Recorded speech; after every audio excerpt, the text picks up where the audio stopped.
बिस्मिल्लाहिर्रहमानिर्रहीम। अस्सलामुअलैकुम। किन किन कामों या किन किन चीजों की वजह से रोजा नहीं टूटता? नंबर एक, आंख में दवा डालने से रोजा नहीं टूटता। नंबर दो, सुरमा लगाने से रोजा नहीं टूटता। नंबर तीन, कान में दवा डालने से रोजा नहीं टूटता। नंबर चार, लिपस्टिक लगाने से रोजा नहीं टूटता।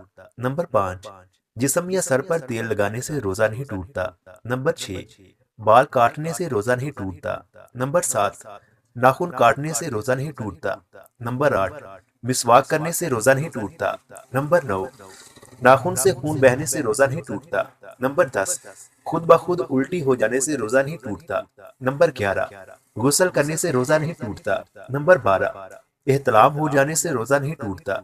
नंबर 13, खुशबू लगाने से रोजा नहीं टूटता। नंबर 14, खून देने से रोजा नहीं टूटता। नंबर 15, खून टेस्ट कराने से रोजा नहीं टूटता। नंबर 16, इंसुलिन लगवाने से रोजा नहीं टूटता। नंबर 17, ग्लूकोज लगवाने से रोजा नहीं टूटता। नंबर 18, भूल कर खा पी लेने से रोजा नहीं टूटता। नंबर 19, बाम लगाने से रोजा नहीं टूटता।